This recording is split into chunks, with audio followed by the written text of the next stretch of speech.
Aburahamu yarazi Imana ye nanjye nzi yanjye kandi nimwe, ariko bakunda kwisengera Imana ya Aburahamu na Isaka na Yakobo, mujye mukomeza ntacyo bizayitwara, ariko ngiye nkunda kwivugira Imana yacu ya yindi twabonye cyagiye. Sibyo ra we ntiwayibonye? Hari abantu njye ndeba nkabona ntabwo wayibonye. Hari abantu tuba tubiziranyeho, twarayibonye, twabonye Imana igenda, twumvise Imana ivuga, tuyita amazina. Haleluya. Rero nagira ngo uyu munsi tugiye kwiga, kandi buriya niba warigeze kubona Imana mu buryo nk'ubwo ngubwo mbabwira, hari ikintu kimwe kinezeza, kuko ibyo wahuye nabyo kirya gihe ushobora kutazahura nabyo bundi bushya, ariko uzahura n'ibyenda gusa nabyo. Uzahura n'ibigutera ubwoba, uzahura n'ibigukanga, uzahura n'ibigukangisha, uzahura n'ibikwihebesha, uzahura ni hanyuma wibuke ngo ya Mana twahuye hahandi, iyo niyo Mana nzakorera. Ya Mana wahuye nayo cya gihe iracyari ya yindi. Ya Mana wahuye nayo ikakurinda iracyari ya yindi. Ya Mana yaguhaye ibyo wari ukeneye iracyari ya yindi, yo ntihinduka. Niyo mpamvu mu izina ryayo yaravuze ngo izina ryanjye ni ndiho, ni ukuvuga ngo simpinduka, nta n'umugambi ifite wo guhinduka, nta n'igishobora kumpindura. Haleluya. Iryo zina rigumaho. Uyu munsi ndagira ngo nihute twige izina dufite uyu munsi ryitwa Uwiteka Nyiringabo, Jehova Sabaoth. Uwiteka Nyiringabo. Muzi nakoze ubushakashatsi muri Bibiliya, nsanga mu mazina yose abantu bahaye Imana irigaruka kuruta yandi yose ni iringiri. Nimufata Bibiliya za abafite telefone zirimo Bibiliya, uze kujya mu ishakiro ushyiremo ijambo Nyiringabo, uraza gusanga riza inshuro zirenze 150. Ushatse Jehova Jaire, Jehova Jire, Jehova Nisi, Jehova Shalom, Jehova Rafa, uzasanga wenda rizamo rimwe cyangwa kabiri, ariko ntabwo rigera mu 150. Izina ry'Imana riza kuruta yandi ni Uwiteka Nyiringabo. Haleluya. Buriya rero iyo abantu bagiye bita Imana izina bakarigarukaho wagombye kubitekereza cyane. Nasubiye inyuma ndashaka, ariko kuki abantu bakunze muri Bibiliya mu isezerano rya kera, ubwa mbere tubona iryo zina ritangira ku gice cya mbere cyo muri Samuel wa mbere, ariko guhera kuri Samuel wa mbere, mbere ya Samuel wa mbere nta iryo zina uribona, ariko guhera kuri Samuel wa mbere riragaruka no mu bahanuzi kurinda bigera kuri Maraki, yitwa Uwiteka Nyiringabo. Kandi biratangaje cyane, nasubiye inyuma nshakisha ingabo z'Uwiteka nsanga ari nyinshi pe, zirimo amatsinda 3. Itsinda rya mbere ni ingabo zo mu ijuru, kandi Bibiliya itubwira ngo mu ijuru Imana ifite abamarayika uduhumbi n'agahumbagiza. Mbese Yohana yarababonye ananirwa kubabara. Muze kureba mu byahishuwe ibice 5, reka wenda mpabasomere kugira ngo twihute.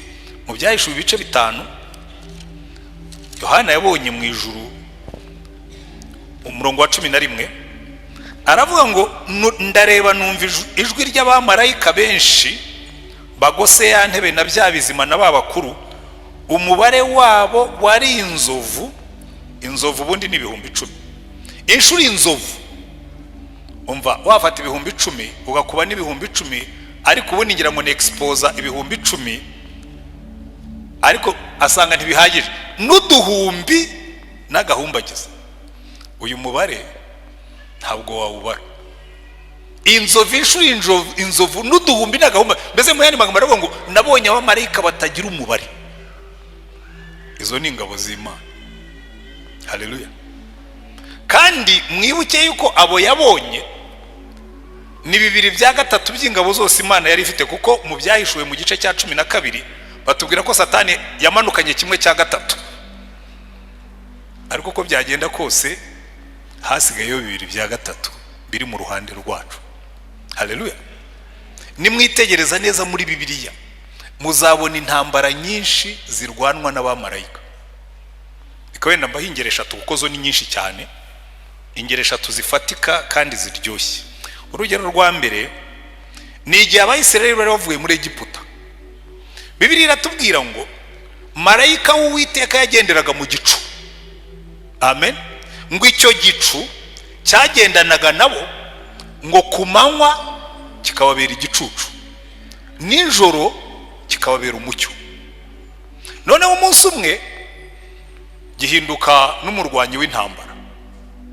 Farawo arabasatiriye, imbere hari inyanja, inyuma yabo hari umusozi, kandi naho Farawo aturutse kuko bari hagati y'imisozi itatu, bari hagati ya Pihayirote na Barisefone na Migidol. Uzi gukubitirwa hagati y'imisozi itatu, imbere hari inyanja, imbere hari inyanja, inyuma hari Migidol, hirya hari Barisefone, ahandi hari Pihayirote, kandi Farawo aturutse inyuma. Noneho Mose atangiye gutakira Imana. Imana ngo Mose kuki urimo kuntakira? Bwira abantu bakomeze bagende. Mbwira abantu bakomeze bagende kandi imbere hari inyanja. Aramubwira ngo no, imbere hari inyanja ariko si yihari, hari marayika uri mu gicu. Webwira abantu bakomeze bagende. Atunze inkoni, abaturage batangiye kugenda, inyanja iribwiriza irababisa kuko hari Imana iturwanirira. Haleluya. Ikibazo cy'iyi Mana nuko rimwe na rimwe itangira kurwana ubwoba bwatwishe. Uzareba Imana buri ifite ukuntu igenda buhoro. Imana wajya ugendera mu ijana, natangira gusenguka wahageze, akabwira ngo ya wejye unyizera gusa ngendere muri 5, uko byagenda kose ndahagera. Noneho ikintu kinejeje muri iyo nkuru, Mose abwiye abantu ngo nimugende, inyanja iribwiriza irababisa. Niki cyatumye inyanja ibabisa? Igicu kirimo marayika. Noneho ngo cya gicu kivaho cyari kirimuka kijya inyuma yabo, hagati yabo n'Abanyegiputa. Ngo marayika ari mu gicu, ngo arunguruka Abanyegiputa arabaseka. Ariko abagabo, ibyo nabakoreye ejo bundi ntacyo byababwiye. Nisha abana b'imfura bose, ab'inka n'ab'ihene n'intama n'abantu n'amapusi n'inkoko, byose icyari cyaravutse mbere cyose cyitwa uburiza. Marayika umwe yari yabitsembye. Hanyuma ngo abwira Abayisirayeli mwebwe mugende, acana fare ndende ngo arabamurikira. Hirya ku ruhande rw'Abanyegiputa arazimya, haba umwijima. Barakomeza baragenda, marayika bareba, ubwo ahagaze hagati arimo arabareba baza, aravuga ati uzi ko abantu bihebye. Ntabwo abonye bageze mu nyanja neza, abwira amazi ngo nimumanuke mwongere musubirane. Imana ibwira Mose n'Abisirayeli ngo Abanyegiputa mwabonye uyu munsi ntimuzongera kubabona ukundi. Haleluya. Abanyegiputa mwabonye uyu munsi ntimuzongera kubabona ukundi, kuko uru rugamba nijye uri bururwane mudafashe ikintu icyo ari cyo cyose. Kandi yararurwanyira rurangiza. Marayika uhagaze mu gicu. Undi munsi umwami witwa Senekeribu araza aridodomba tuka Imana, agira guterwa Imana guterwa akagabo kigerezaho koko, nta nubwo kigiye kubyababanjirije. Ninjoro marayika araza, ingabo 185 arabitsemba. Bucya mu gitondo ingabo zose zashize. Urugamba marayika ararurangiza. Rero iyo wavuze ngo Uwiteka Nyiringabo, reka mba urundi rugero rumwe ko nari nabasezeranije 3. Mwibuke igihe Yosuwa yaragiye gufata umujyi wa Yeriko, haje marayika mu gice cya 6 cya Yosuwa. Marayika araza hagarara ahantu afite inkota mu ntoki, ariko yaje mu isura y'umuntu. Yosuwa nka generali mukuru w'ingabo aravuga ati byari byose nigiye ugomba kuvugana n'uriya mugabo uje yitwaje inkota akazagana ikigo cyacu. Araza muhagarara imbere yo kwema inkota ye, nawe aravuga ati uraje ngo turwane cyangwa uje kudufasha? Marayika aramureba aramuseka, nawe yewe ubanza ukuremo ibyo bikweto byawe ko ndabona biriho n'ivumbi ryinshi, kandi aho hantu uhagaze ubwo uri imbere yanjye nahera. Yosuwa aravuga ati karabaye. Ngo akuramo inkweto yikubita hasi ararambarara. Marayika aramubwira ngo ubu rero ngewe nje kuba umugabo w'ingabo z'Uwiteka. Yosuwa nibeshya yuko aje kuba umugabo w'ingabo za Isirayeli, aramubwira no nje kuba umugaba w'ingabo z'Uwiteka. Bivuga ngo urugamba rw'Iyeriko rwarimo amatsinda abiri y'ingabo, izarwanaga zigaragara n'izarwanaga zitagaragara. Haleluya. ubibwirwa n'iki ko harimo ingabo zitagaragara? Icya mbere, marayika niwe watanze strategy y'urugamba, aramubwira ngo mugende muzenguruke Yeriko mwambaye agapfukamunwa, nta kuvuga. Buryo natekereje impamvu Imana yabujije Abisirayeli kuvuga bazenguruka Yeriko, nsanga yari ifite impamvu. Iyo abantu batangiye kuvuga bavuga ibiteye ubwoba, iyo abantu batangiye kuvuga bavuga urucantege, bagati buriya birashize, murebe ukuntu ino midugudu ikomeye, murebe bari abantu barimo ni barebare, bya bindi byari byaracina. Imana yavuga ngo muzazenguruke mufunze umunwa mutavuga. Bumva iki? Bumva amakondera y'Uwiteka gusa abari imbere. Bazenguruka karindwi ku munsi wa karindwi, ngo ku munsi wa karindwi muzabyuke kare kare muzenguruke karindwi umudugudu, ku nshuro ya karindwi muzavuza karuru.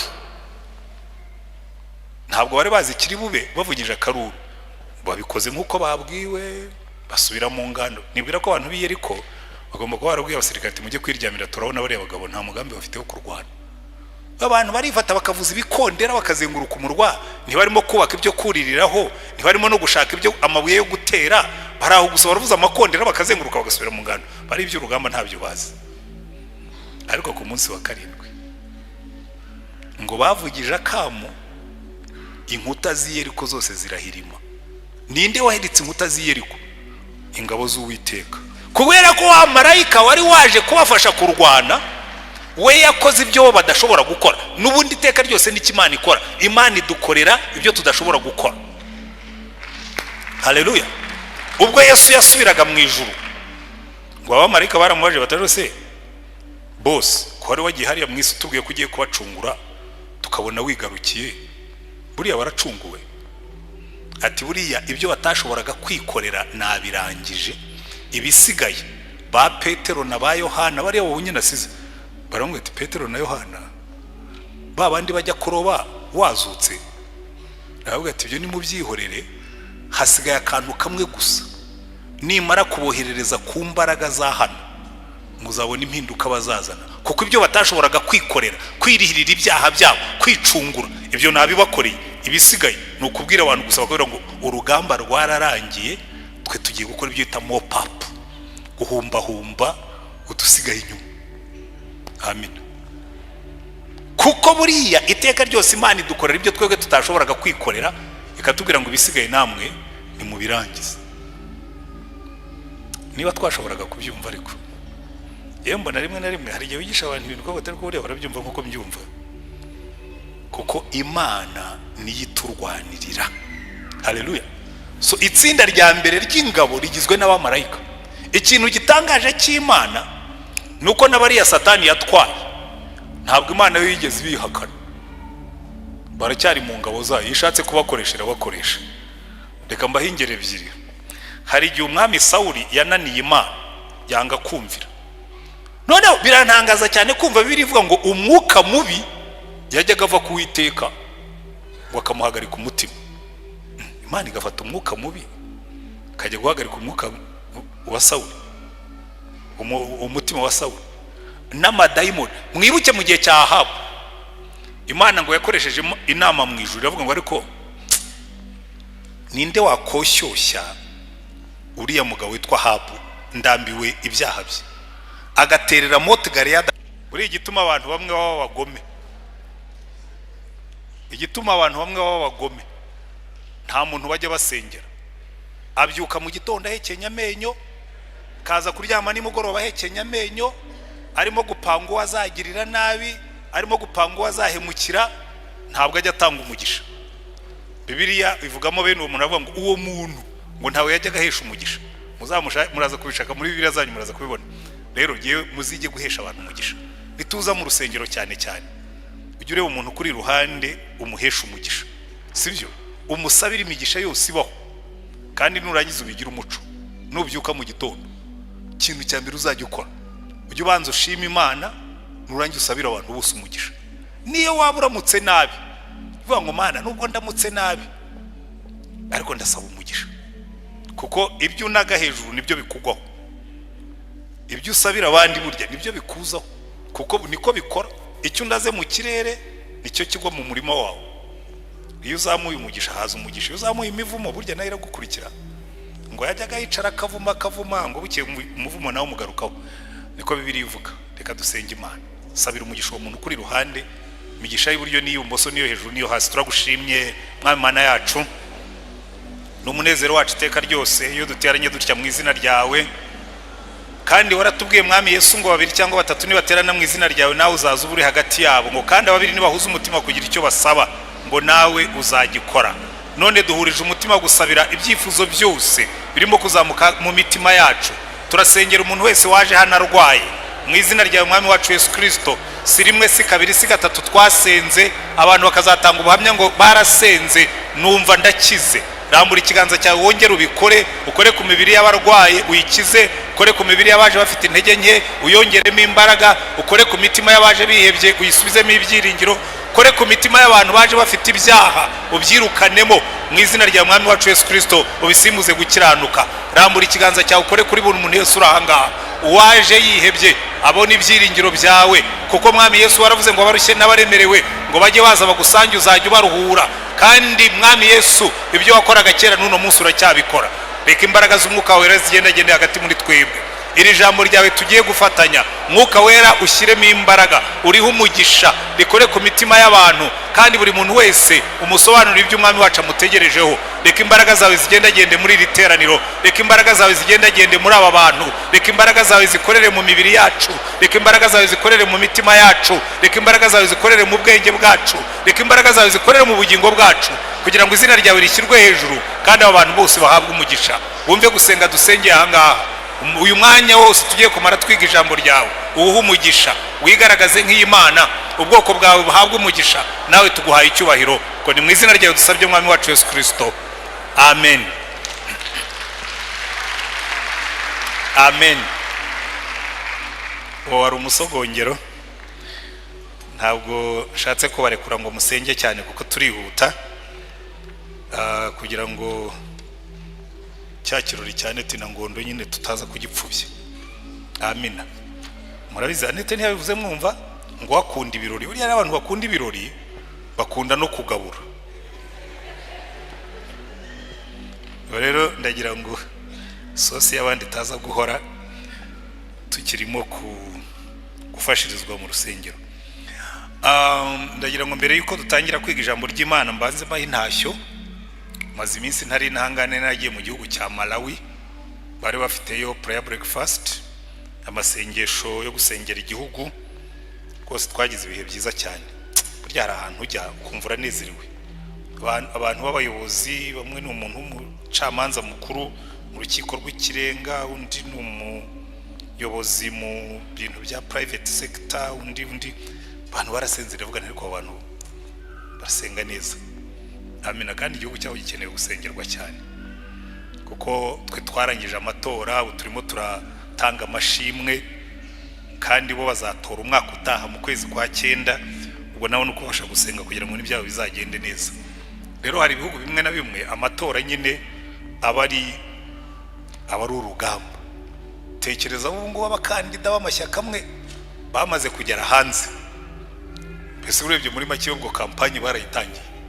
Kandi hari ibihugu bimwe na bimwe kampanye zabo zizamo no gutera amabuye n'ibindi nk'ibyo. Rero urumva turabasengera cyane. Rero nari ndi muri Malawi, abantu babo barambwiye ngo nzabatashye. Amina.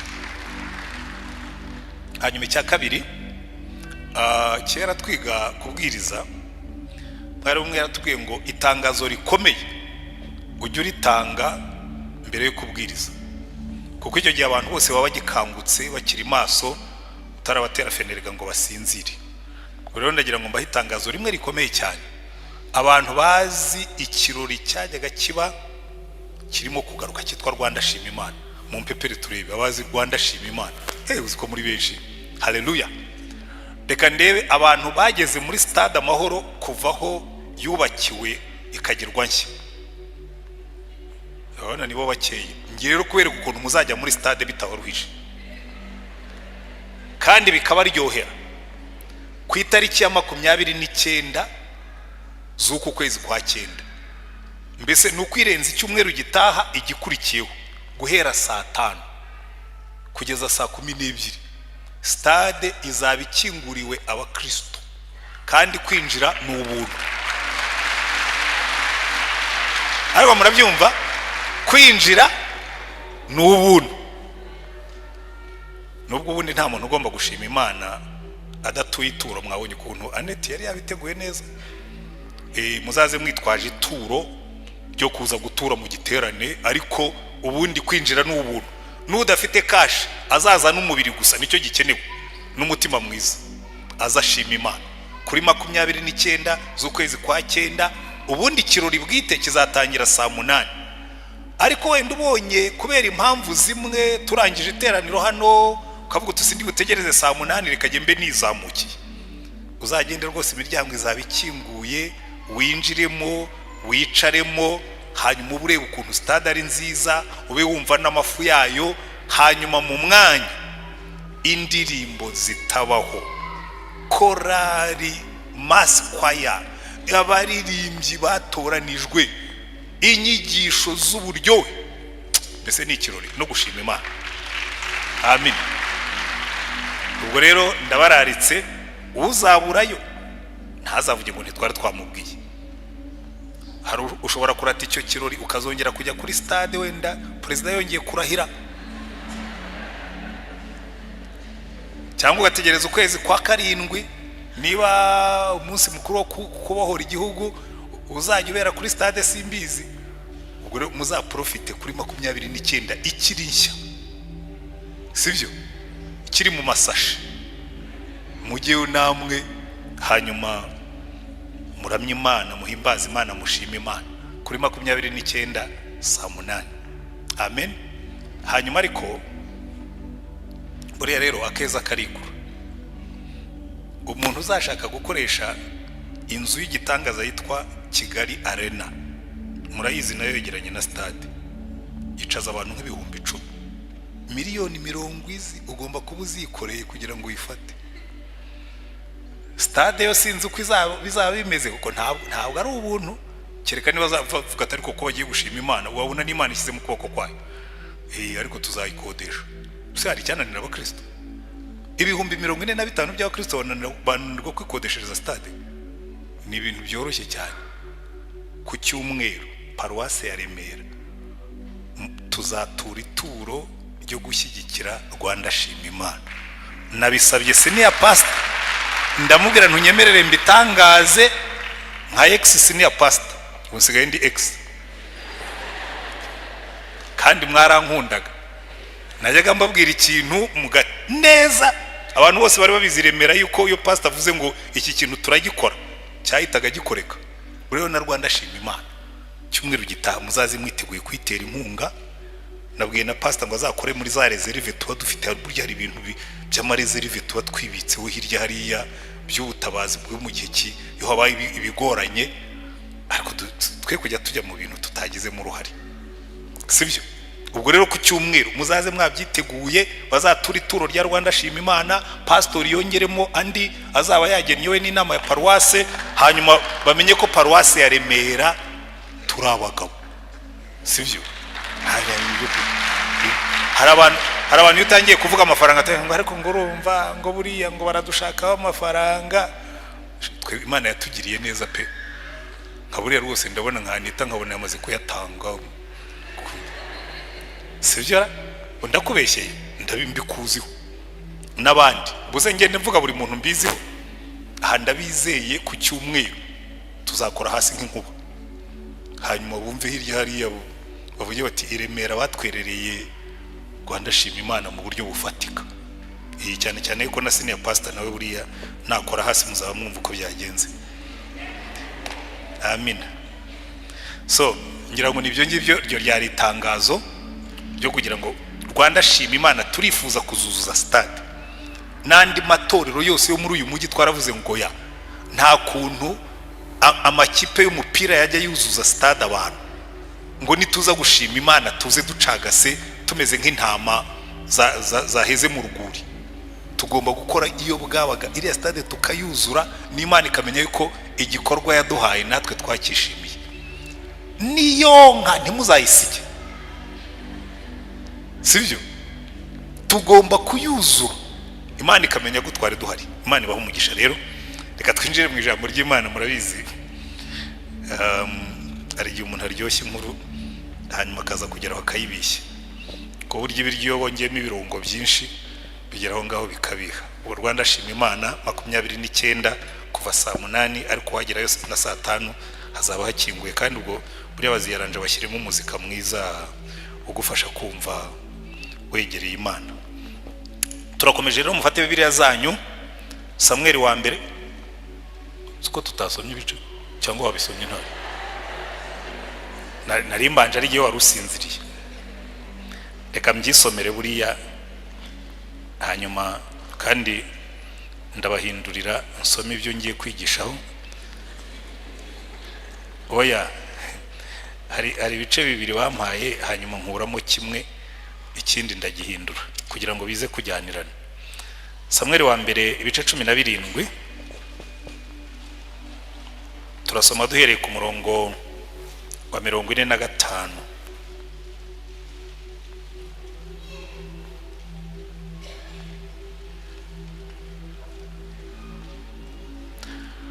Dawidi abwira Umufilisitiya ati, wanteranye inkota n'icumu n'agacumu, ariko jyewe nguteye mu izina ry'Uwiteka Nyiringabo, Imana y'ingabo za Isirayeli wasuzuguye. Uyu munsi Uwiteka arakungabiza nkwice nguce igihanga, kandi ndagaburira ibisiga byo mu kirere n'inyamaswa z'inkazi zo mu ishyamba, intumbi z'ingabo z'Abafilisitiya, kugira ngo ho mu isi yose bamenye ko muri Isirayeli harimo Imana, kandi ko iri teraniro ryose rimenye ko Uwiteka adakirisha inkota cyangwa icumu, kuko intambara ari y'Uwiteka kandi ari we uzabatugabiza. Nuko Umufilisitiya ava aho yarari aza guhura na Dawidi. Dawidi ahuta yiruka yerekeye ingabo zabo ngo ahure n'Umufilisitiya. Dawidi akabakaba mu mvumba ye, akuramo ibuye ararirekera, ariko cora Umufilisitiya mu ruhanga ririgitamo, yikubita hasi yubamye. Ko niko Dawidi yahanguje Umufilisitiya ibuye ry'umuhumetso, aramunesha aramwica, kandi nta nkota Dawidi yari yitwaje.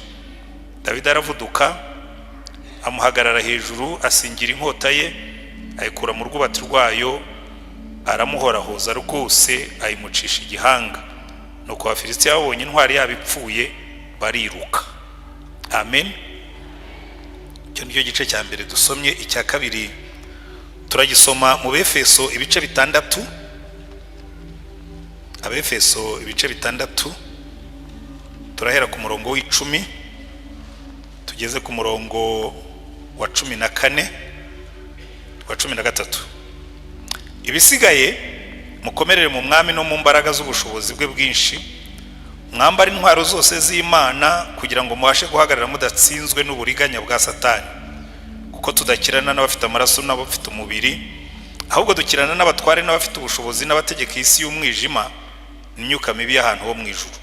Nuko rero mutware intwaro zose z'Imana kugira ngo mubashe gukomera ku munsi mubi, kandi murangije byose mubashe guhagarara mudatsinzwe. Haleluya. Amen.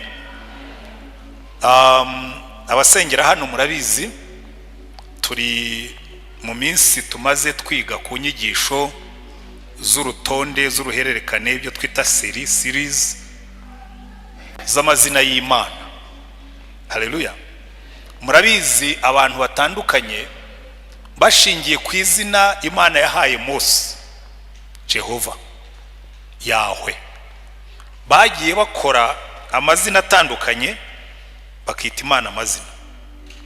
Aburahamu ku musozi wa Moriya agiye gutamba umuhungu we, hanyuma Imana iramutabara imuha isekurume yo gutamba, hanyuma aho hantu ahita Jehova Jaire, Yehova Yire ko tuyita mu Kinyarwanda, Uwiteka Imana ituma biboneka. Mu yandi magambo, Imana itugaburira, Imana idutunga, Imana itubeshaho. Haleluya. Umukozi w'Imana Mose bararwana mu kibaya cya Refidimu, ahagarara ku musozi, yazamura amaboko, Yosuwa akanesha, yamanura amaboko, Yosuwa akaneshwa. Hanyuma ageze aho mufata amaboko ngo Yosuwa atsindisha abamareki inkota, arangije yubaka igicaniro, arakibatiza cyita Jehova Nisi, Imana ibendera ryacu, cyangwa Imana ihora iturwanirira. Haleluya. Hanyuma Gideyoni yicaye munsi y'igiti cy'umwera arimo gusekura ingano mu muvure, Imana iramubonekera, ariko amaze kumenya ko ari Imana aravuga ati ndapfuye, Imana iramubwira ati ntacyo uri bube. Hanyuma yubaka igicaniro akita Jehova Shalom, Uwiteka amahoro yacu, n'ayandi mazina n'ayandi mazina n'ayandi mazina. Ndenda kubabwira buri muntu wese muri twe wigeze akorana n'Imana, wigeze abona Imana imukorera. Ushobora kuba ari uyise Imana izina nawe ntumenye ko wayise izina. Haleluya. Ahubwo reka nkubaze, haba waba ushobora kwibuka igihe Imana yakoze ikintu ukicara ukavuga ngo umva Mana uri Imana? Haleluya. Hari igihe umuntu yicara akavuga ngo umva Mana uri Imana. Amina. Mfite umwana w'umukobwa, hari ubwo abantu bajya banga gutanga ubuhamya bwo mu rugo, ariko buriya nka biriya ndetse na ngondo bakoze ni byiza. Burya mujye mutanga ubuhamya bw'iwanyu, kuko burya ubuhamya bw'iwanyu nibwo bw'iwanyu. Hari abantu bakunda ibintu byo hirya kure bya generalite, ngo ariko ntukavuga ibintu byawe, ngo ntukishyira ahagaragara, jya uvuga ibikureba. Ishimwe ryawe riba ari iryawe, n'ibyaha byawe wihannye biba ari ibyawe. Ibyo ni byo abantu bakunze kumbuza, ngo ntukavuga ibyaha byawe. Kandi Imana yarangiriye neza, reka njye mbabwira ko nari umunyabyaha, Imana ikangirira neza. Amina. Cyo rero nendaga kubwira si icyo, twese burya tujya twita Imana izina. Muri 1994 twabyaye umwana w'umukobwa. Hanyuma murabizi abagabo tuba dufite responsibility ikomeye cyane yo kubona izina uzita umwana. Hanyuma na madamu turicara ndamubwira ntuya mwana tumushakira izina rikwiye igihe tuvuyemo. Turashakisha, hanyuma tumwita Uwirinze. Uwirinze. Hari abantu bajya basoma izina rye wenda nk'iyo yanditse ku bipapuro bakamwita Uwirinze. Ni Uwirinze, kuko twabonye Imana irinda umuntu. Imana ikakurinda, ibintu bikaza ukabibona, bombe zikagwa zikagucaho. Umva, ku itariki ya 19 z'ukwezi kwa 4 twari hariya muri stade. Ubugeti yanjye sinzongera kuyimenya, barazihindaguye. Najyaga njyayo kuri 19 z'ukwezi kwa 4, najyaga njya hariya nkicara munsi ya iskariye ya 6, niho twabaga. Nkibuka bombe igwa mu metero 2 aho nasengera. Nari nicaye ndimo gusenga saa 12 n'igice za mu gitondo, kubita igikompora kiraza kigwa mu metero 2 zaho nicaye nka hariya. Amayekara yose agenda agana hirya, ntiyagaruka hano. Igihe tukivuga ngo baraturashe mu 8 barasamo, mu 10 barasamo, muri 12 barasamo, byo biza biri on target. Hanyuma byose birangiye ndavuga ngo twabonye ukuboko kw'Imana iturinda. Haleluya. Umwana twabyaye tumwita Uwirinze, Uwimana irinze. Ukajya umenya ngo Imana ni umurinzi wanjye, agahora ari urwibutso. Washobora kutabimenya ko yarataravuka, ariko giye iyo murebye ndavuga ngo uzahora uri reminder y'ukuri resulta y'uburinzi bw'Imana, kuko Imana itaturinda ntawe yaravutse. Amina. Wigeze uhura n'Imana uyita izina? Wigeze ugira ahantu Imana yagusanze iteka ryose wahasubira ukumva Imana irongeye ibaye nshya kuri wowe, ukavuga ngo ya Mana twahuriye aha ngaha? Hari Imana yo ku migezi, hari Imana yo muri stade, hari Imana y'ikabuye. Twarayikabuye hasaga nabi. Ndicara numva ibyiringiro biraheze, ndicara nzamurijwe mbwira Imana ngo Mana n'ahantu hasa naha urahari. Iyo nyuzi ikabuye iteka ryose ndeba ahantu icyo kirundo cy'amatafari cyari kiri, nkumva na parika imodoka nkagenda nkongera nkahicara, nkongera nkumva ijwi ry'Imana ryambwiye ngo nuca mu muriro ntuzashya, nuca mu migezi ntizagutembana, nuca mu mazi ntazakurengera kuko ndi kumwe nawe. Haleluya. Baburahamu bari bafite imisozi yabo, ba Mose bari bafite imisozi yabo, natwe dufite yacu. Ni nabyo njya mbwira abantu bavuga ngo ariko ngo kuki musenga ngo Imana ya Isirayeli? Ngiye sinyasenga Imana ya Isirayeli, senga Imana y'u Rwanda, kuko niho nahuriye nayo. Imana ya Aburahamu niyo Mana ya Rutayisire. Yabaye Imana yawe ariko Mana ya Aburahamu, Mana ya Isaka, wajya uvuga ngo Mana yanjye, iyo niyo nzi. Aburahamu yarazi Imana ye, nanjye nzi yanjye kandi nimwe. Ariko bakunda kwisengera Imana ya Aburahamu na Isaka na Yakobo, mujye mukomeza ntacyo bizayitwara. Ariko ngiye nkunda kwivugira Mana yacu, ya yindi twabonye cyagiye. Sibyo ra? We ntiwayibonye? Hari abantu njye ndeba nkabona ntabwo wayibonye. Hari abantu tuba tubiziranyeho, twarayibonye, twabonye Imana igenda, twumvise Imana ivuga, tuyita amazina. Haleluya. Rero nagira ngo uyu munsi tugiye kwiga, kandi buriya niba warigeze kubona Imana mu buryo nk'ubwo ngubwo mbabwira, hari ikintu kimwe kinezeza, kuko ibyo wahuye nabyo kirya gihe ushobora kutazahura nabyo bundi bushya, ariko uzahura n'ibyenda gusa nabyo. Uzahura n'ibigutera ubwoba, uzahura n'ibigukanga, uzahura n'ibigukangisha, uzahura n'ibikwihebesha, uzahura ni hanyuma wibuke ngo ya Mana twahuye hahandi, iyo niyo Mana nzakorera. Ya Mana wahuye nayo cya gihe iracyari ya yindi. Ya Mana wahuye nayo ikakurinda iracyari ya yindi. Ya Mana yaguhaye ibyo wari ukeneye iracyari ya yindi, yo ntihinduka.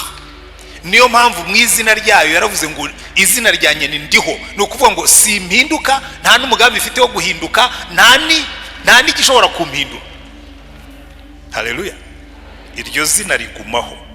Uyu munsi ndagira ngo nihute twige izina dufite uyu munsi ryitwa Uwiteka Nyiringabo, Jehova Sabaoti.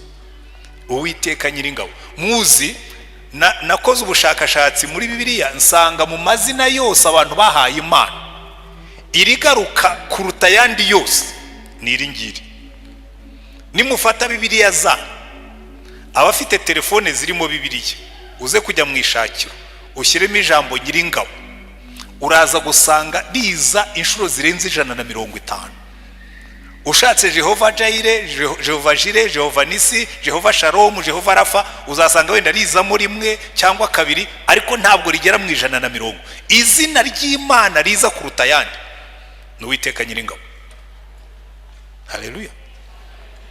Buriya rero iyo abantu bagiye bita Imana izina bakarigarukaho wagombye kubitekereza cyane. Nasubiye inyuma ndashaka ariko kuki abantu bakunze muri Bibiliya mu isezerano rya kera. Ubwa mbere tubona iryo zina ritangira ku gice cya mbere cyo muri Samweli wa mbere, ariko guhera kuri Samweli wa mbere, mbere ya Samweli wa mbere nta iryo zina uribona, ariko guhera kuri Samweli wa mbere riragaruka no mu bahanuzi kurinda bigera kuri Maraki, yitwa Uwiteka Nyiringabo. Kandi biratangaje cyane. Nasubiye inyuma nshakisha ingabo z'Uwiteka, nsanga ari nyinshi pe, zirimo amatsinda 3. Itsinda rya mbere ni ingabo zo mu ijuru, kandi Bibiliya itubwira ngo mu ijuru Imana ifite abamarayika uduhumbi n'agahumbagiza.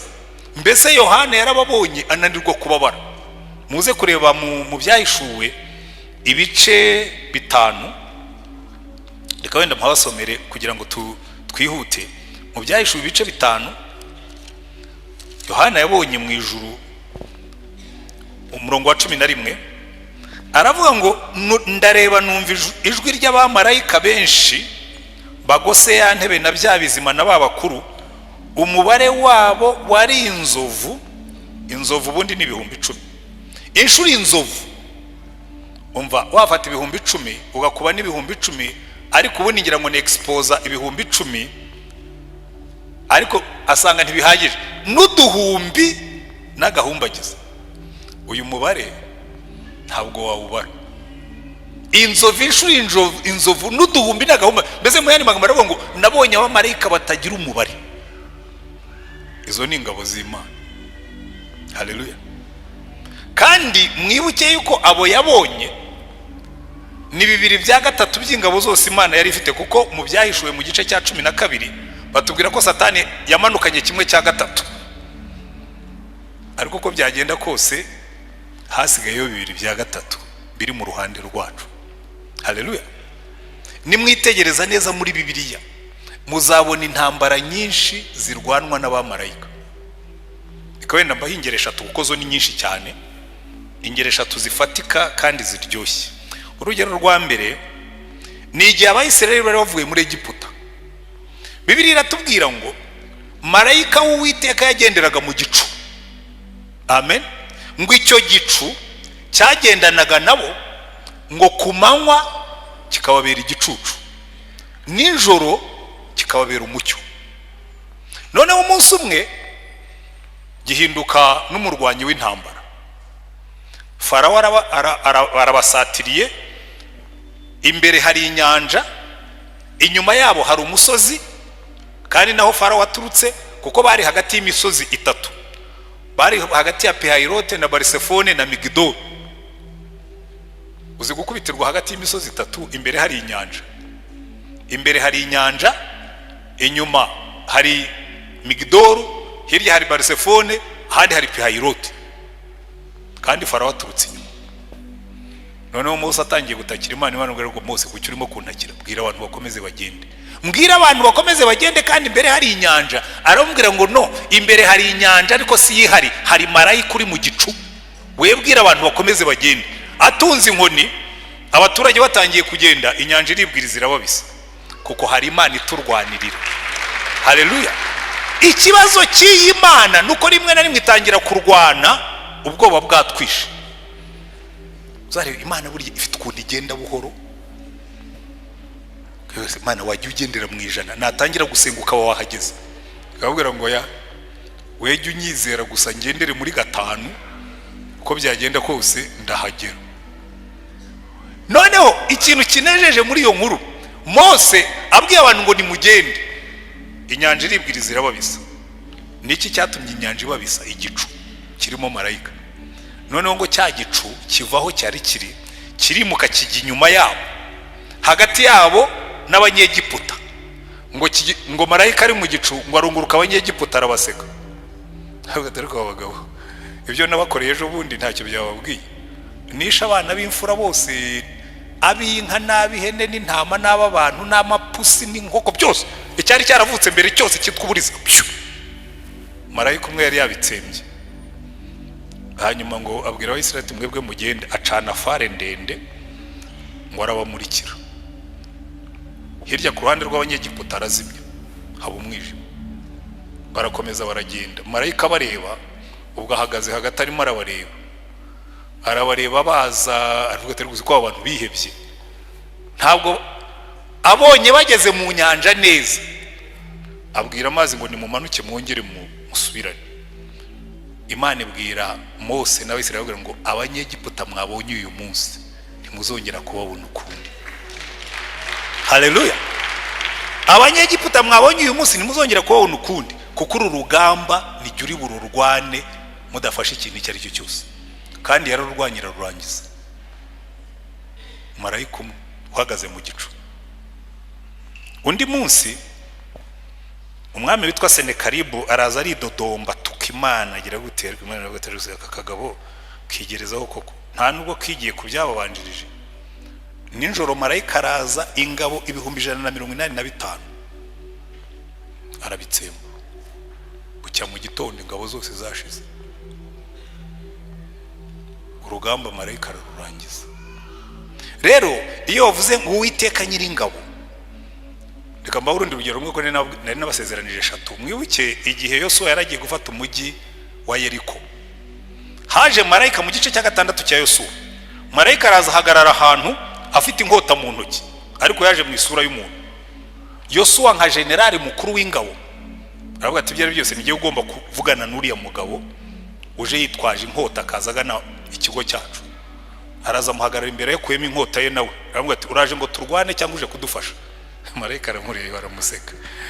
Nawe yewe ubanza ukuremo ibyo bikweto byawe ko ndabona biriho n'ivumbi ryinshi, kandi aho hantu uhagaze ubwo uri imbere yanjye nahera.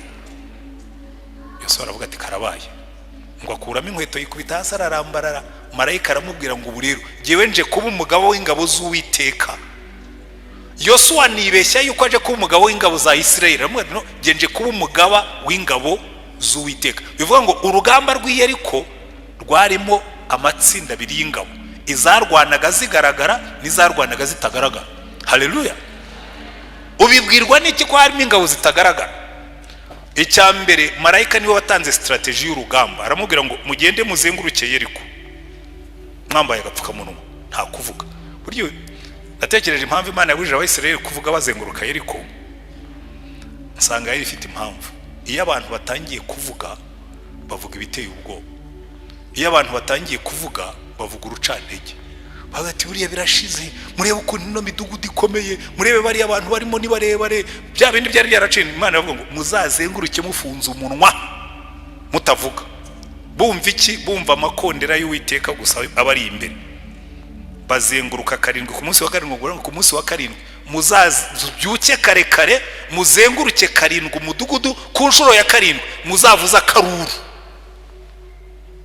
Ntabwo bari bazi kiri bube bavugije akaruru, babikoze nk'uko babwiwe, basubira mu ngando. Nibwira ko abantu b'Iyeriko bagomba kuba barabwiye abasirikare ati mujye kwiryamira, turabona bariya bagabo nta mugambi bafite wo kurwana. Abantu barifata bakavuza ibikondera bakazenguruka umurwa, ntibarimo kubaka ibyo kuririraho, ntibarimo no gushaka ibyo amabuye yo gutera, baraho gusa baravuza amakondera bakazenguruka bagasubira mu ngando. Bari iby'urugamba ntabyo bazi. Ariko ku munsi wa karindwi ngo bavugije akamu, inkuta z'Iyeriko zose zirahirima. Ninde wahiritse inkuta z'Iyeriko? Ingabo z'Uwiteka. Kubera ko wa marayika wari waje kubafasha kurwana, we yakoze ibyo badashobora gukora. Nubundi iteka ryose n'iki Imana ikora. Imana idukorera ibyo tudashobora gukora. Haleluya. Ubwo Yesu yasubiraga mu ijuru, ngo abamarayika baramubaje batarose bose ko wari wagiye hariya mu isi tubwiye ko ugiye kubacungura, tukabona wigarukiye, buriya waracunguwe? Ati buriya ibyo batashoboraga kwikorera nabirangije, ibisigaye ba Petero na ba Yohana bariya wabonye nasize. Baramubwira ati Petero na Yohana ba bandi bajya kuroba wazutse? Aravuga ati ibyo ni mubyihorere, hasigaye akantu kamwe gusa, nimara kuboherereza ku mbaraga za hano muzabona impinduka bazazana. Kuko ibyo batashoboraga kwikorera, kwirihirira ibyaha byabo, kwicungura, ibyo nabibakoreye. Ibisigaye ni ukubwira abantu gusa bakubwira ngo urugamba rwararangiye, twe tugiye gukora ibyo bita mop up, guhumbahumba udusigaye inyuma. Amen. Kuko buriya iteka ryose Imana idukorera ibyo twebwe tutashoboraga kwikorera, ikatubwira ngo ibisigaye namwe ni mubirangize. Niba twashoboraga kubyumva, ariko yewe mbona rimwe na rimwe hari igihe wigisha abantu ibintu ko batari kuburiya barabyumva nk'uko mbyumva. Kuko Imana niyo iturwanirira. Haleluya. So itsinda rya mbere ry'ingabo rigizwe n'abamarayika. Ikintu gitangaje cy'Imana nuko n'abariya Satani yatwaye, ntabwo Imana yo yigeze bihakana. Baracyari mu ngabo zayo, yishatse kubakoresha irabakoresha. Reka mbahingere ebyiri. Hari igihe umwami Sawuli yananiye Imana, yanga kumvira. Noneho birantangaza cyane kumva Bibiliya ivuga ngo umwuka mubi yajyaga ava ku Uwiteka wakamuhagarika umutima. Imana igafata umwuka mubi kajya guhagarika umwuka wa Sawuli, umutima wa Sawuli n'amadayimoni. Mwibuke mu gihe cya Ahabu, Imana ngo yakoresheje inama mu ijuru, iravuga ngo ariko ninde wakoshyushya uriya mugabo witwa Ahabu, ndambiwe ibyaha bye, agaterera Moti Galeyadi akagwayo. Noneho Mikaya aravuga ngo nabonye imyuka y'ibinyoma iteraniye imbere y'Uwiteka, iravuga ngo duha uburenganzira tugende tumushukashuke. Ngo Imana irayibwira ngo nimugende. Ngo imyuka iragenda ijya mu bahanuzi be. Igitangaje nuko Mikaya yarabivuze koko, aravuga ati abahanuzi bawe ni wongo tu, ni ibinyoma.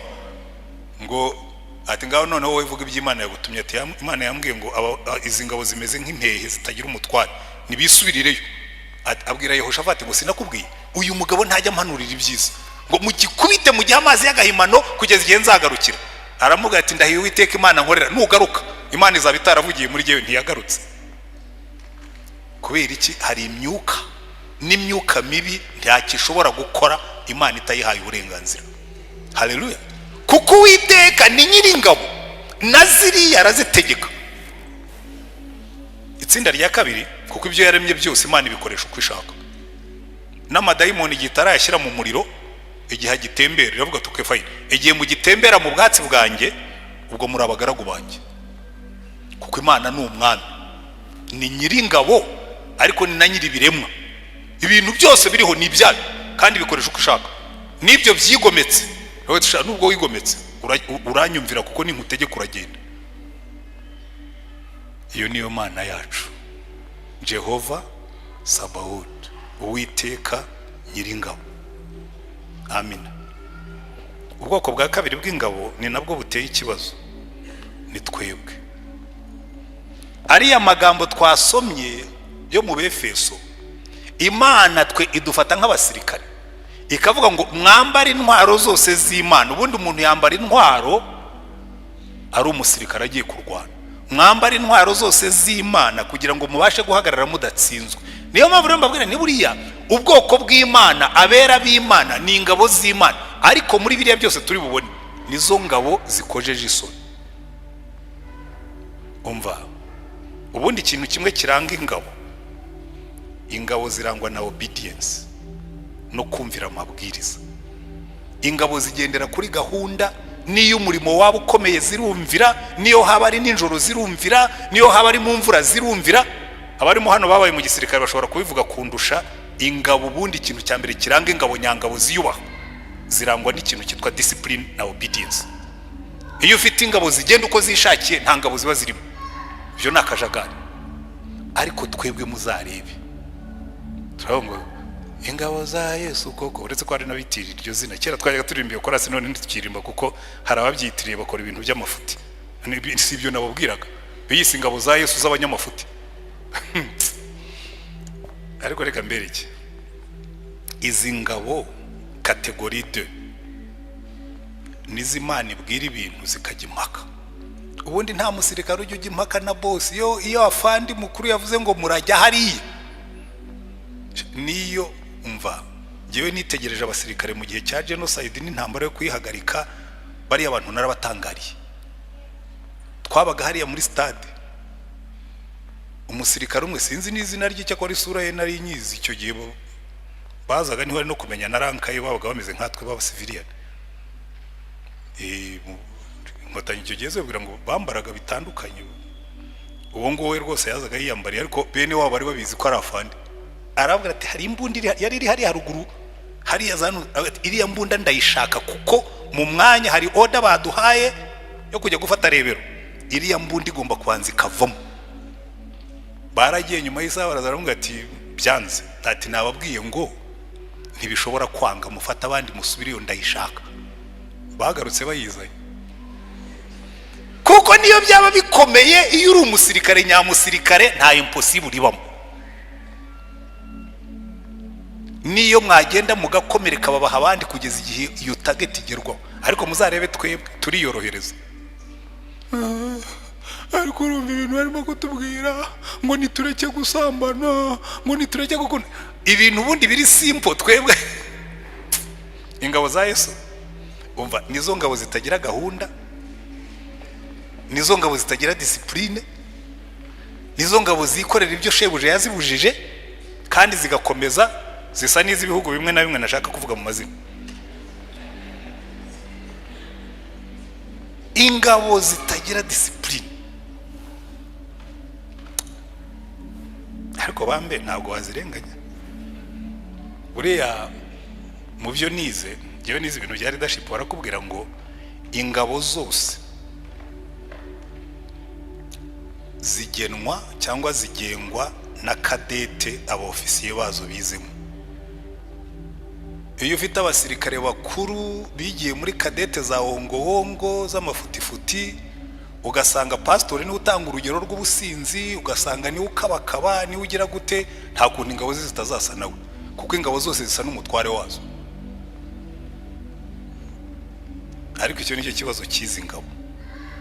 Kategori 2 y'ingabo nizo ngabo zirwana hagati yazo zikumva ari normal, kandi shebuja yazihaye akazi bajya gukora, bafite brigade ya 400 igomba kungikanya n'iya 405, zirahindukiye intwaro babahaye bararasanye kandi shebuja bareba ntibanagire n'isoni bakamugaruka imbere. Buriya nkunda ukuntu basogokuruza batozaga abasirikare babo. Umwami witwa Ruganzu yari afite ingabo zitwa ibisumizi, hanyuma bavuye gutera hirya iriya bamurasa mu jisho arapfa.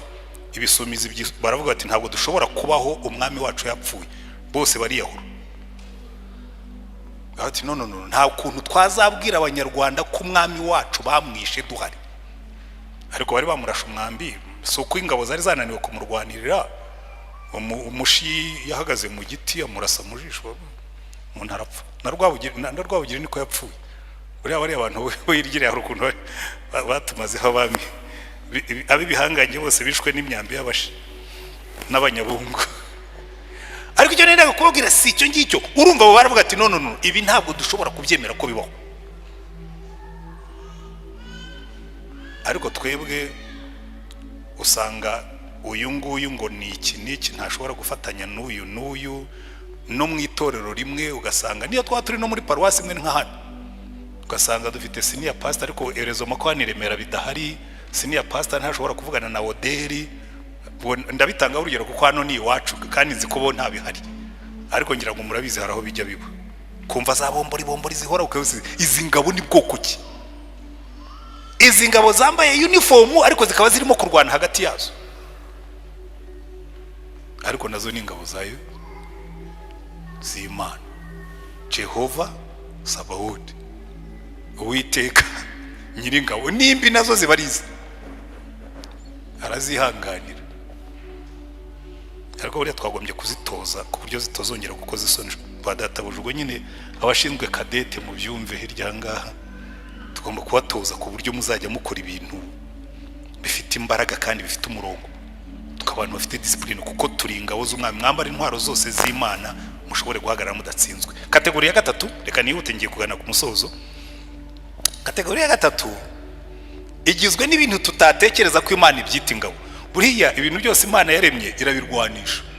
Buriya Dawidi ajya kwica Goliyati, yaraje Goliyati aza afite intwaro, afite ingabo, afite icumu, afite agacumu. Dawidi aza afite ibuye, aravuga ati mu maboko y'Imana iri buye riraruta intwaro zose ushobora kuzana. Iyi misiri iraruta intwaro zose wazanye. Kuko Imana yo buriya hari amagambo nkunda cyane, reka tuyasome muri Yoweri ibice 2 twihuse. Imana yavuga ngo hari ibintu Imana yita ingabo zayo ugatanga roze, nibi nabyo Mana ubyita ingabo zawe, ingabo z'ibyaremwe. Muri Yoweri ibice 2 umurongo wa 25 Imana iravuga ngo nzabashumbusha imyaka inzige zariye. Inzige murazize? Inzige n'ibihore. Nzabashumbusha imyaka inzige zariye niyariwe n'uburima n'ubuzukira na kagungu. Uburima, ubuzukira na kagungu, za ngabo zanjye zikomeye nabateje. Ibimonyo, intozi, kagungu, ibinyugunyugu. Imana ikavuga ngo biriya nabyo ni ingabo zanjye. Iyo nshatse kubirwanisha ndabyohereza nkatera abanzi banjye nkabajujubye.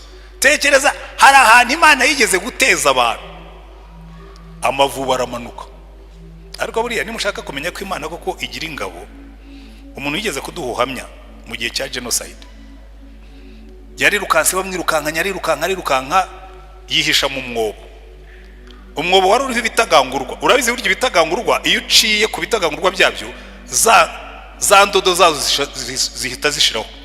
Igihe abandi bakirimo kumushaka, ibitagangurwa biribwiriza bisubizaho intagangurwa, biradoda neza ku buryo wareba ukabona nta ubudodo bwagiye. Abantu barazahagarara imbere y'umwobo baravuga ati ibyo byose niba yanagiye ntiyagiye muri uyu mwobo, kuko iyo ajya muri uyu mwobo izi ntagangurwa ntiziba zikiriho, bacaho baragenda. Izo ni ingabo z'Uwiteka ashobora kohereza zikakurwanirira. Hari ingero nyinshi.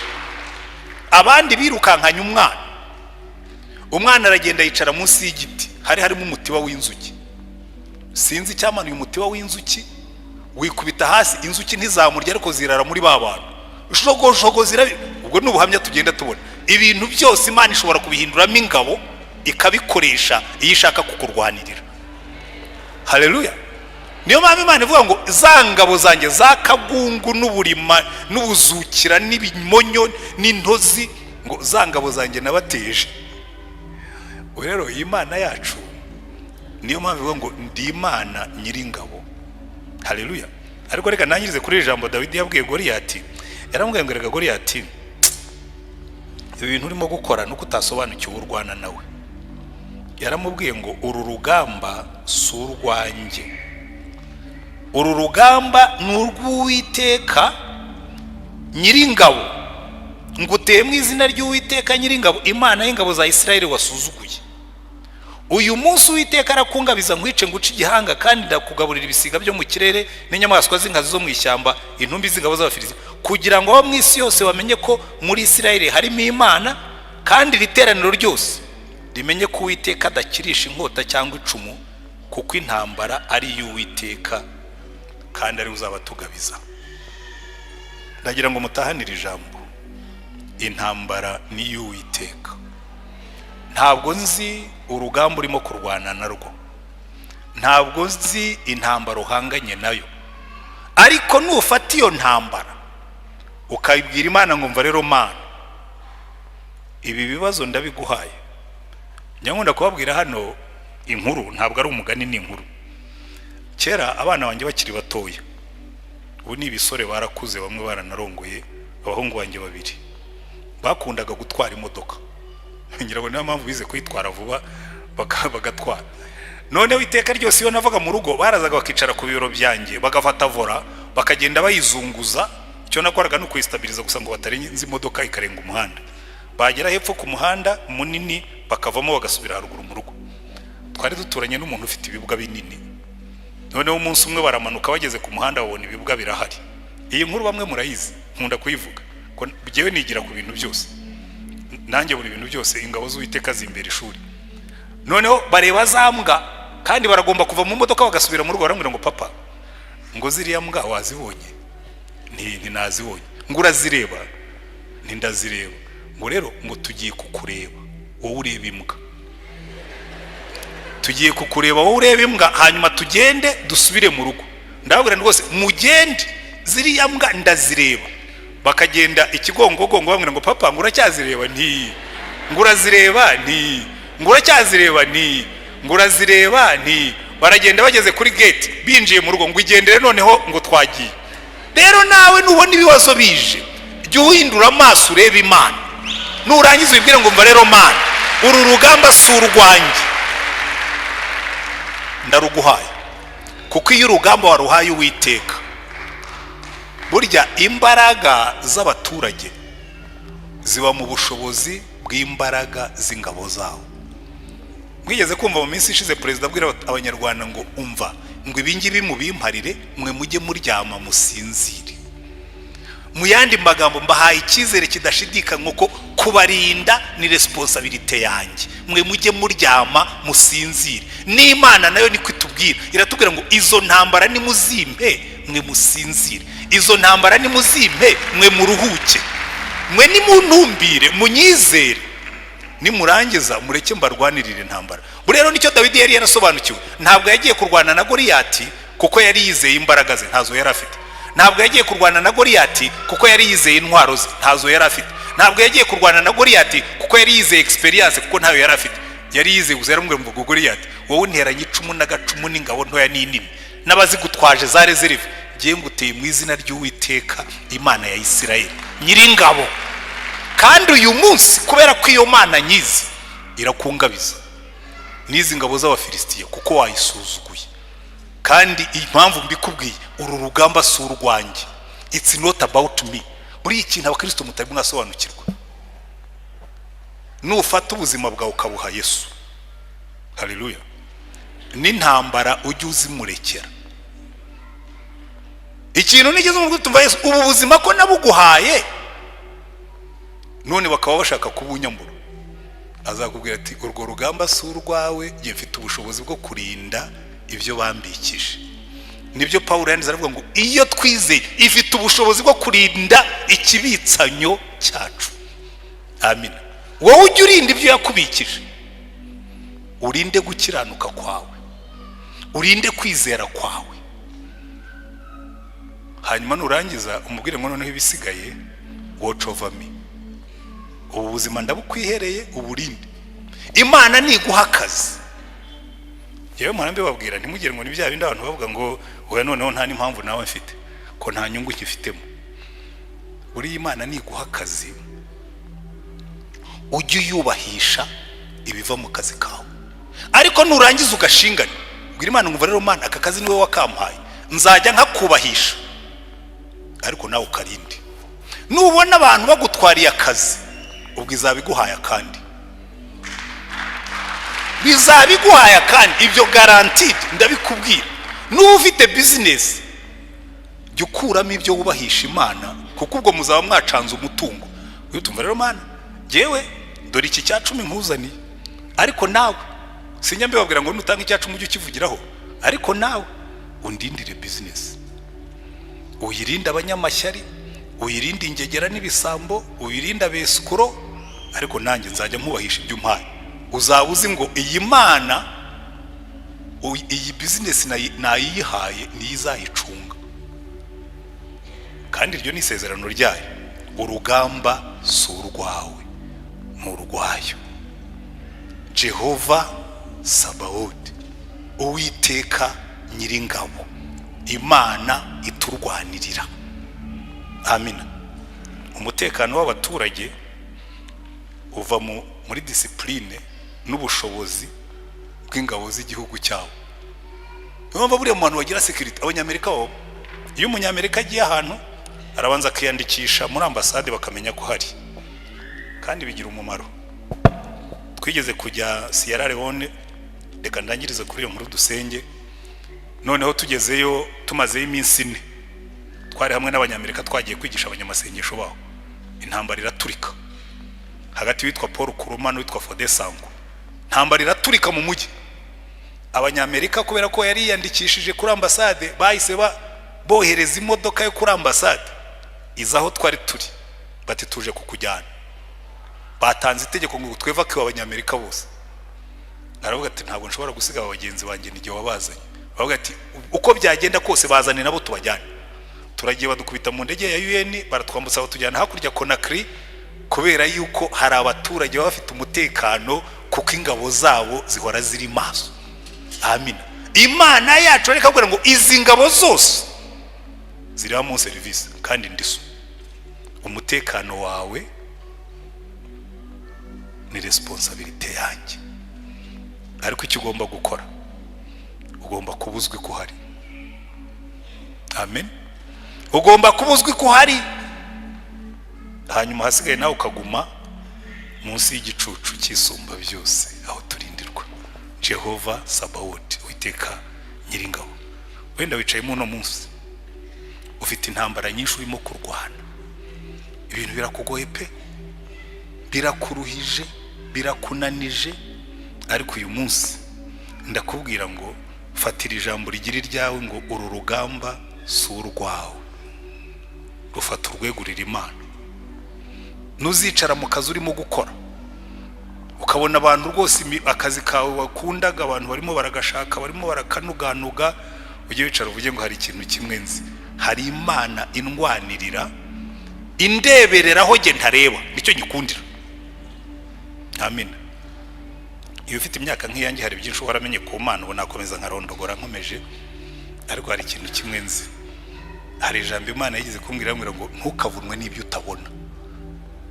Ibyo utabona nzajya mbikurebera, ujye wita ku byo ureba kandi bikugoye ujye ubimpereza, hanyuma ibyo utabona aho nzajya mpakubera. Umuntu akaza kuvuga ati abantu barimo nkabaganira, ntabwo bwebwe mubizi ibyo ngibyo Imana yarambwiye ngo sinkabitindeho, yo irimo irabireba.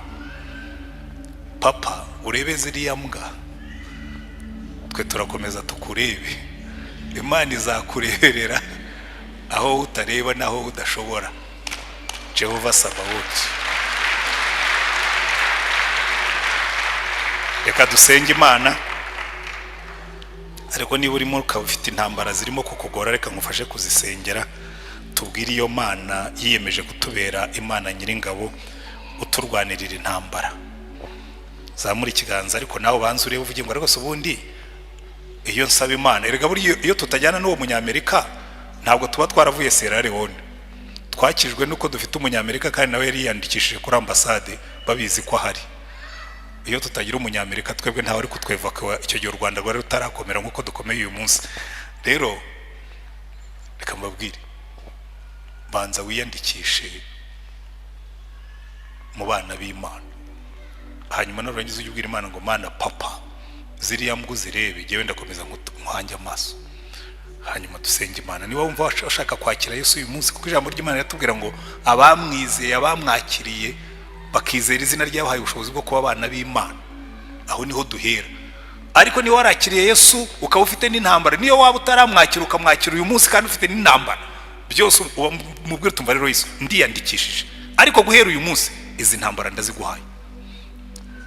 Uwumvise umwuka avugana nawe uzamura ikiganza aho uri, dusenge Imana. Turagushimye Mwami Imana yacu, iri zina abahanuzi bararikwise, iri zina bana barisubiyemo, iri zina ba Dawidi barisubiyemo, iri zina abami basenga bararivugaga, n'uno munsi natwe turacyarivuga, uri Uwiteka Nyiringabo. Ingabo zose z'ijuru, ingabo zose z'isi, n'ibyo waremye byose ushobora kubidukoreshereza kugira ngo turengere. Ndasengera abantu bose bicayemo hano, abamanitse ibiganza kubera ko bashaka kubanza kwinjira muri liste y'abana bawe, abo bandike mu gitabo cy'ubugingo. Kandi abamanitse ibiganza kuko bafite intambara barimo kurwana nazo zibagoye, mu izina ryawe Mwami wacu Yesu Kristo, niwe wavuze ngo babiri nibahuza umutima kugira icyo basabira, muhuje umutima nabo, izo ntambara baziguhe kandi nurangiza uzibarwanirire ku buryo hazavamo ubuhamya buzahesha izina ryawe icyubahiro. Wumve gusenga dusengeye imbere yawe uyu munsi, uzugendane natwe Jehova Sabaoth, Uwiteka Nyiringabo, Imana idukunda, Imana itubereye umubyeyi, kandi Imana yiteguye kuturwanira mu bihe byose. Uhabwe icyubahiro, uhabwe amashimwe, natwe duhe umugisha iteka ryose tukunezerwe, mu izina ryawe Mwami wacu Yesu Kristo.